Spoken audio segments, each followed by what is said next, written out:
Hola, hoy es 23 de abril y quiero hablar del triunfo de la fantasía con la lectura comentada del capítulo 38 de la primera parte del Quijote, que trata del curioso discurso que hizo Don Quijote de las armas y las letras. Así que quiero comenzar pensando en qué se celebra el 23 de abril, que es el día de San Jorge. San Jorge es un santo que linda entre lo histórico y lo fantástico. Su epopeya es la de matar a un dragón para rescatar a una doncella, que es una de las empresas tradicionales de los andantes caballeros que parodia Miguel de Cervantes. Es él una continuación de ese dios Apolo que enfrenta a la serpiente Pitón en la mitología griega, que representa la luz, el triunfo de una entidad lumínica masculina del límite sobre una entidad del agua, una entidad de la naturaleza. Donde hay un dragón, hay una lengua, una mitología, una cultura, hay un agua y hay un bosque. Es particular que en las ciudades donde San Jorge es el patrón ha habido un triunfo de la religión católica, del cristianismo, sobre mitologías paganas, mitologías prerromanas. Es entonces San Jorge un fundador de ciudades y un portador de una mitología, símbolo de la andante caballería. Los caballeros matan dragones que están acosando doncellas. En el mito catalán de San Jordi, la rosa nace de la sangre del dragón. Y hoy la industria catalana, que es la alta industria de la editorial en lengua española, aprovecha el mito eh, para, para, para el comercio, lo cual corrobora el triunfo de la fantasía. Quiero que pensemos que en Quijote la figura del pensamiento que triunfa es la de la erupción del ideal caballeresco en la realidad de la España que está entre hambre y fuego. Una España que tiene los valores de honor, de gloria. El caballero, el soldado español que llega a América, es uno que está en las guerras que defienden un imperio, que están defendiendo un imperio, y que los valores de defender al imperio son también los de defender a su rey, a su dios. Y esta es una mitología que defienden en, en Sicilia, que defienden en Lepanto, donde está nuestro manco Miguel, donde pierde una parte de su brazo. Pensemos en la metáfora del gran escritor que no tiene un brazo, así como un Borges o un Homero, que son privados de la vista. Es la España de la picaresca, que también está en el ADN de América Latina. No solamente esos valores del honor y la gloria, porque está bien rescatar lo positivo que el lenguaje y el mito traen dentro de la cultura latinoamericana, más sin dejar de hacer el análisis crítico de la violencia que ocasionó y de la muerte que ocasionó y de la pérdida de las mitologías que ocasionó la conquista. Pero está bien valorar lo que porta esa lengua. Y pensando en Cervantes, que es soldado de Lepanto, que pierde su parte de su brazo Eh, Pensamos que él es un soldado educado con esos valores, los del honor y la gloria. Por eso quiero leer y analizar el discurso de las armas y las letras, dado que ¿en qué triunfa Cervantes? Cervantes en vida no triunfa en nada, en vida no triunfa en nada, ni en las letras ni en las armas. Él es uno que es preso en Argel, él es secuestrado, está en África, prisionero, se pide un rescate por él, el rey y el imperio español paga por regresar a Cervantes, pero también es uno que está en galeras, y galeras, queridos oyentes, es una de las penas peores que ha tenido el ser humano, a la cual ha estado condenado, y es a pasar en la parte de abajo de los barcos que ustedes recuerdan, que recordamos por el cine sobre todo, la que, en la que hay remos que los conducen. Estos remos son, son accionados por condenados en galeras, personas que, que mueren allí, y la mayoría era improbable salir de las galeras, porque parte del cuerpo pasa todo el tiempo en agua de mar, donde la difteria y otro tipo de enfermedades se contagian. Pero también es un dramaturgo fracasado. Es uno que sueña ser como Lope de Rueda, no como Lope de Vega. Hay uno más famoso aún. Lope de Rueda presenta casi que cada 15 días una obra de teatro nueva, lo cual genera muchísimo dinero. A Cervantes solamente le llegan a presentar una obra, una comedia, y no le va bien, no triunfa. También fracasa con La Armada Invencible, porque él tiene uno de los peores trabajos que hay, y es el de ser recaudador de impuestos, en este caso para esa armada de la que también se hace mitología porque se exagera, sobre todo en su fracaso, esa armada que intenta conquistar la isla de Inglaterra, el Reino Unido, y que en algún momento muchos de sus barcos pues pasan a mejor vida por una tempestad. Fracasa también en esto, quiere embarcarse al nuevo mundo y no lo consigue. Pensemos que hay una fascinación por el nuevo mundo. España en este tiempo entonces defiende un mundo viejo, un imperio viejo, pero está la conquista de uno nuevo. Está entre la picardía, el hambre y el valor. Pensamos que ese San Jorge que lucha contra un dragón y lo vence y rescata a una doncella es paralelo a ese Cortés que se enfrenta a, a la serpiente emplumada. Lo más interesante es que Cortés es entendido por los propios mexicanos, los mexicas, como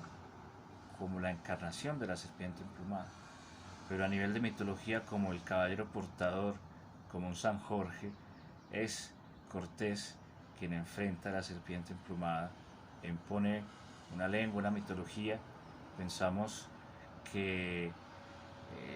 en ese Alonso de Quejada, de Quesada o Quijada o Quijana, que caricaturiza Cervantes como un caballero fracasado, no, perdón por la palabra, pero es una parodia del caballero. Hay uno de la región de Cervantes que sí viaja, y entre otras funda Santa Fe de Bogotá, Gonzalo Jiménez de Quesada, del cual se ha dicho se inspira Cervantes al escuchar las historias de conquista de este hombre, y vemos cómo ante esta inspiración enfrenta la realidad del hambre de, de la España de su época, de la Mancha, una región donde se ha vivido verdadera hambre, y su San Jorge con hambre es el caballero de la triste figura. Es Don Quijote de la Mancha, que lo podemos pintar como el renacimiento en los huesos. Uno que en Florencia, en Italia, estaría en una corte, está comiendo huesos y quebrantos. En el discurso que vamos a leer veremos que triunfan las armas porque se califica en la moral, se califica es el valor. Que no está mal pensar en esto del valor, pero es una metáfora, dado que triunfan finalmente las letras. Y tanto triunfan que recordamos primero a Cervantes como escritor y no como soldado. Pero además porque su Quijote lo trasciende y es un personaje histórico, es un personaje lingüístico, es fabulado, su intertextualidad es infinita. Veremos que en este capítulo hay un banquete y acá se ve esto que digo de un simposio a la manera platónica, y así se lo toma el bueno del caballero de la triste figura. Él se siente en un mundo donde ve doncellas, donde hay muchachas del pueblo, donde ve lo que sus ideales fantásticos le dicen. Es un triunfo de la fantasía sobre el calendario. Hoy celebramos esto, el triunfo de la fantasía sobre el calendario, el triunfo de la literatura sobre las armas. Quiero que veamos que ese valor del caballero a través de las armas es en las artes una metáfora, es a través de la literatura tan solo una metáfora, y por eso triunfa, por eso triunfa la fantasía. Vamos a leer el discurso y contextualizo primero, va a comparar la vida del estudiante, la vida del soldado, después va a hablar de los sufrimientos en especial del soldado y al final va a atacar, va a condenar al inventor de las armas de fuego. Entonces sí triunfan las armas, pero es el valor lo que triunfa, no triunfa el medio, triunfa es el valor. Pensemos en el valor de la literatura. Prosiguiendo, que trata del curioso discurso que hizo Don Quijote de las armas y las letras. Prosiguiendo, Don Quijote dijo: pues comenzamos en el estudiante por la pobreza y sus partes. Veamos si es más rico el soldado, y veremos que no hay ninguno más pobre en la misma pobreza, porque está atenido a la miseria de su paga, que viene o tarde o nunca, o a lo que garbeare por sus manos, con notable peligro de su vida y de su conciencia. Y a veces suele ser su desnudez tanta que un coleto acuchillado le sirve de gala y de camisa, y en la mitad del invierno se suele reparar de las inclemencias del cielo, estando en la campaña rasa, con solo el aliento de su boca que, como sale del lugar vacío, tengo por averiguado que debe de salir frío, contra toda naturaleza. Pues esperad que espere que llegue la noche para restaurarse de todas estas incomodidades en la cama que le aguarda, la cual, si no es por su culpa, jamás pecará de estrecha, que bien puede medir en la tierra los pies que quisiere y revolverse en ella a su sabor, sin temor que se le encojan las sábanas. Y lléguese, pues, a todo esto el día y la hora de recibir el grado de su ejercicio. Lléguese un día de batalla, que allí le pondrán la borla en la cabeza, hecha de hilas, para curarle algún balazo que quizá le habrá pasado las sienes, o le dejará estropeado de brazo o pierna. Y cuando esto no suceda, sino que el cielo piadoso le guarde y conserve sano y vivo.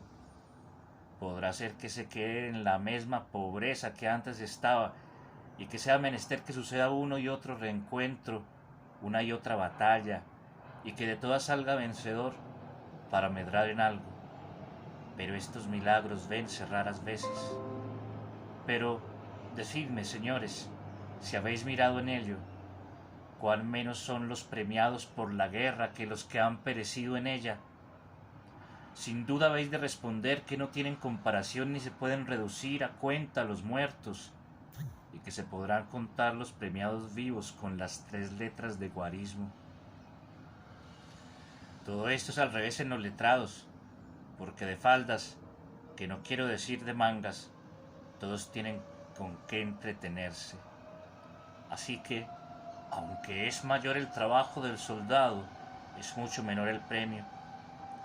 Pero a esto se puede responder que es más fácil premiar a 2000 letrados que a 30.000 soldados, porque aquellos se premian con darles oficios que por fuerza se han de dar a los de su profesión, y a estos no se pueden premiar sino con la misma hacienda del señor a quien sirven, y esta imposibilidad fortifica más la razón que tengo. Pero dejemos esto aparte, que es laberinto de muy dificultosa salida, si no volvamos a la preeminencia de las armas contra las letras, materia que hasta ahora está por averiguar según son las razones que cada una de su parte alega. Y, entre las que he dicho, dicen las letras que sin ellas no se podrían sustentar las armas, porque la guerra también tiene sus leyes y está sujeta a ellas, y que las leyes caen debajo de lo que son letras y letrados. A esto responderán las armas que las leyes no se podrán sustentar sin ellas, porque con las armas se defienden las repúblicas, se conservan los reinos, se guardan las ciudades, se aseguran los caminos, se despejan los mares de corsarios y, finalmente, si por ellas no fuese, las repúblicas, los reinos, las monarquías, las ciudades,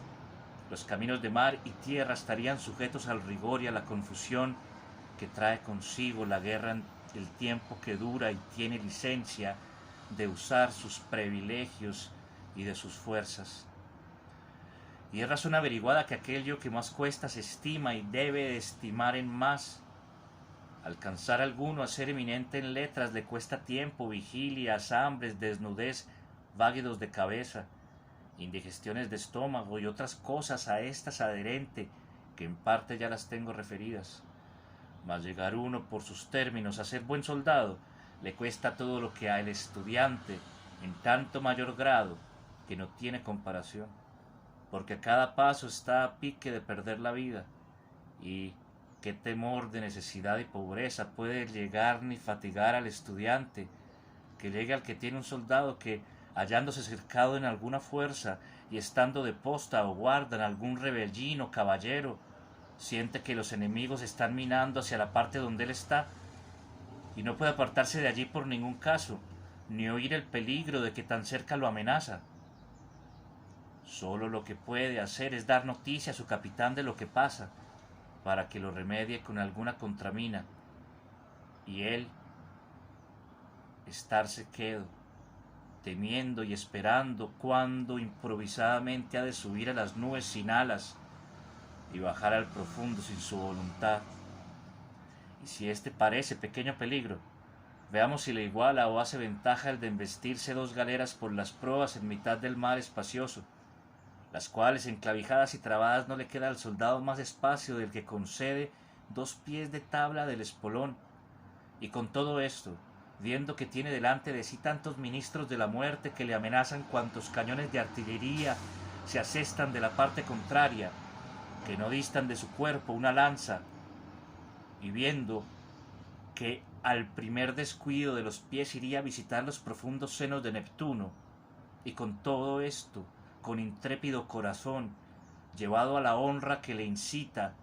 se pone a ser blanco de tanta arcabucería y procura pasar por tan estrecho paso al bajel contrario. Y lo que más es de admirar, que apenas uno ha caído donde no se podrá levantar hasta la fin del mundo, cuando otro ocupa su mismo lugar.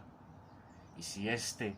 también cae en el mar, que como enemigo le aguarda, otro y otro de sus seres sin dar tiempo al tiempo de sus muertes, valentía y atrevimiento el mayor que se puede hallar en todos los trances de la guerra. Bien hayan aquellos benditos siglos que carecieron de la espantable furia de aquestos endemoniados instrumentos de la artillería,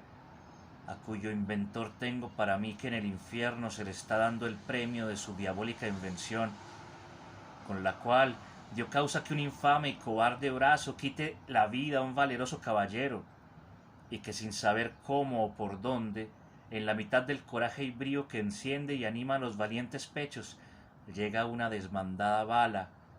disparada de quien quizá huyó y se espantó del resplandor que hizo el fuego al disparar de la maldita máquina, y corta y acaba, en unos instantes, los pensamientos y vida de quien la merecía gozar luengos siglos. Y así, considerando esto, estoy por decir que en el alma me pesa de haber tomado este ejercicio de caballero andante en edad tan detestable como es esta, en que ahora vivimos, porque aunque a mí ningún peligro me pone miedo,